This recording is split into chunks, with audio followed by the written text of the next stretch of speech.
আসসালামু আলাইকুম। আজকে আমি আপনাদের সামনে আলোচনা করব নিউক্লিয়াসের গঠন নিয়ে। নিউক্লিয়াসের গঠন সাধারণত সপ্তম শ্রেণী, অষ্টম শ্রেণী, নবম দশম শ্রেণীর জীববিজ্ঞান এবং নবম দশম শ্রেণীর সাধারণ বিজ্ঞানের মধ্যে রয়েছে। তাছাড়া HSC level, honours masters level যারা জুলজি বোটানিতে অনার্স করে সব জায়গাতে নিউক্লিয়াস রয়েছে। নিউক্লিয়াস, আমরা নিউক্লিয়াস নিয়ে আজকে আলোচনা করব। নিউক্লিয়াস, এই নিউক্লিয়াসটাকে বলা হয় কোষের প্রাণকেন্দ্র, অর্থাৎ কোষের ব্রেন বা কোষের কেন্দ্রিকা। নিউক্লিয়াসের অর্থ হচ্ছে কেন্দ্রিকা।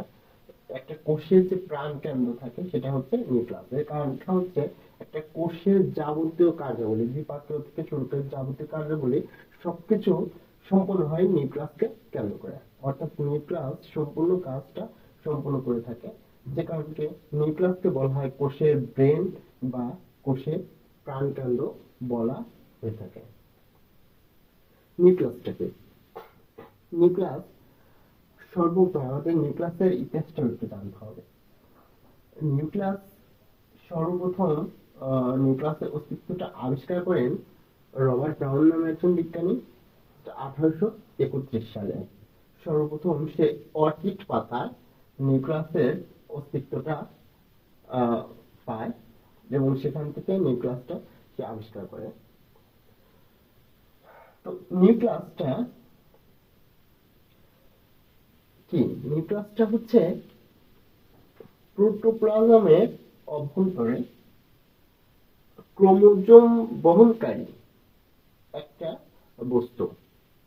অর্থাৎ নিউক্লিয়াস হচ্ছে ক্রোমোজোম বহনকারী একটা বস্তু, হচ্ছে নিউক্লিয়াস, যেটা প্রোটোপ্লাজমের অভ্যন্তরে অবস্থিত।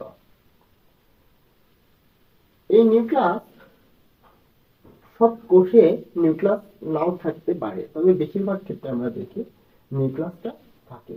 যদি আমরা উদ্ভিদ কোষ বা প্রাণী কোষ, উদ্ভিদ টিস্যুর ক্ষেত্রে দেখি, উদ্ভিদ টিস্যুর যে ফ্লোয়েম টিস্যুর মধ্যে আমরা দেখি সিক কোষ নামে একটা অংশ আছে। সেই সিক কোষে নিউক্লিয়াস থাকে না। আবার প্রাণী টিস্যুর মধ্যে যে তরল যোজক টিস্যু যেটা আছে, তার মধ্যে আমরা যদি দেখি লোহিত রক্তকণিকায় নিউক্লিয়াস থাকে না। এই নিউক্লিয়াসটা সাধারণত গোলাকার অথবা ডিম্বাকার হয়ে থাকে। এটা অনেক সময় লম্বাটে হয়, তবে বেশিরভাগ ক্ষেত্রে আমরা দেখি গোলাকার বা ডিম্বাকার হয়ে থাকে।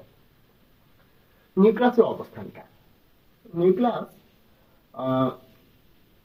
সাধারণত আমরা যদি দেখি উদ্ভিদ কোষে কোষ গহ্বরটা বড় থাকায় নিউক্লিয়াসটা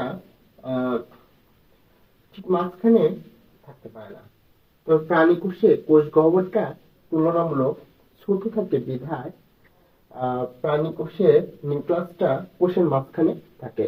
সো আমরা বলতে পারি নিউক্লিয়াস যে একটা নির্দিষ্ট জায়গায় থাকবে সেটা না। নিউক্লিয়াসটা কোষের মাঝখানে থাকতে পারে, কোষের কোনো একটা প্রান্তে থাকতে পারে, তো কোষের চারপাশে যে কোনো জায়গায় থাকতে পারে, নিউক্লিয়াসের অবস্থানটা করতে পারে। এই নিউক্লিয়াসটা 4টি অংশে বিভক্ত। আমরা যদি দেখি নিউক্লিয়াসের পার্ট, এখানে যদি দেখি টোটাল নিউক্লিয়াসটা আমরা 4টি পার্টে বিভক্ত করছি। একটার নাম হচ্ছে নিউক্লিয়ার মেমব্রেন, বা এই মেমব্রেন হচ্ছে ইংরেজি শব্দ, বা এটাকে আমরা বলছি নিউক্লিয়ার ঝিল্লি। নিউক্লিয়ার ঝিল্লিতে যদি দেখি, এই নিউক্লিয়ার ঝিল্লিটা 2 স্তর বিশিষ্ট। নিউক্লিয়ার ঝিল্লিটা 2 স্তর বিশিষ্ট। এই যে আমরা এখানে, এইটা হচ্ছে বাইরের স্তর, এইটা হচ্ছে ভিতরের স্তর।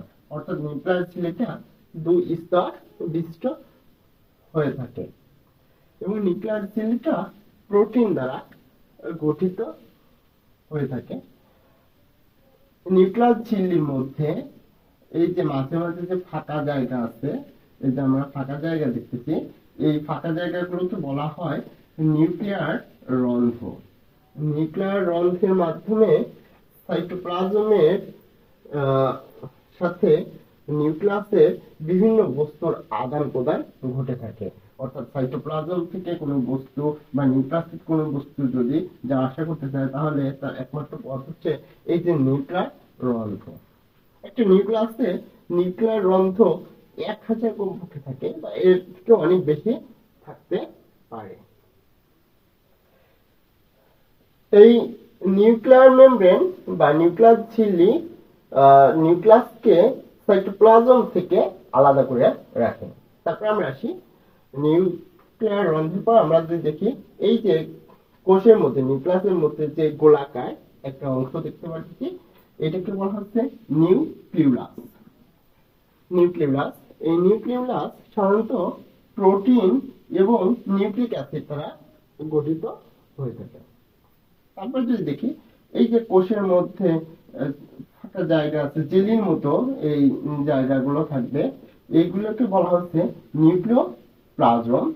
নিউক্লিওপ্লাজমও প্রোটিন এবং নিউক্লিক অ্যাসিড এর মধ্যে রয়েছে নিউক্লিওপ্লাজমে। এটা জেলির মতো থকথকে অনেকটা। তো এই যে ফাঁকা জায়গা আমরা যদি দেখি, এগুলো হচ্ছে নিউক্লিওপ্লাজম। তারপরে যদি আসি, এই যে সুতার মতো পেঁচানো আছে, সুতার মতো যে তন্তু যেগুলো, এগুলোকে বলা হচ্ছে ক্রোমাটিন তন্তু বা ক্রোমাটিন জালিকা বলি, বা নিউক্লিয়ার রেটিকুলাম বলা হয়। এই নিউক্লিয়ার রেটিকুলামও সাধারণত প্রোটিন দ্বারা গঠিত হয়। তাছাড়া এর মধ্যে নিউক্লিওপ্লাজম, নিউক্লিয়ার রেটিকুলাম, এটা হচ্ছে আমরা বলি ক্রোমাটিন তন্তু বলা হয়। যখন কোষের বিভাজন হয় না, কোষের বিভাজন যখন হয় না, তখন এইটা এইরকম সুতার মতো পেঁচানো থাকে। কিন্তু কোষ বিভাজন কালে এই পেঁচানো আর এইভাবে থাকে না। এই ক্রোমাটিন তন্তুগুলো তখন মোটা এবং খাটো হয়ে যায়। এই ক্রোমাটিন তন্তু মাধ্যমে এই জীবের বংশগতির ধারা বজায় থাকে। অর্থাৎ আমরা যখন ক্রোমোজোম পড়ব, তখন এটা বিস্তারিত বুঝতে পারবো। এটাই মূলত হচ্ছে একটা নিউক্লিয়াসের টোটাল স্ট্রাকচার। আশা করি সবাই বুঝতে পারছো।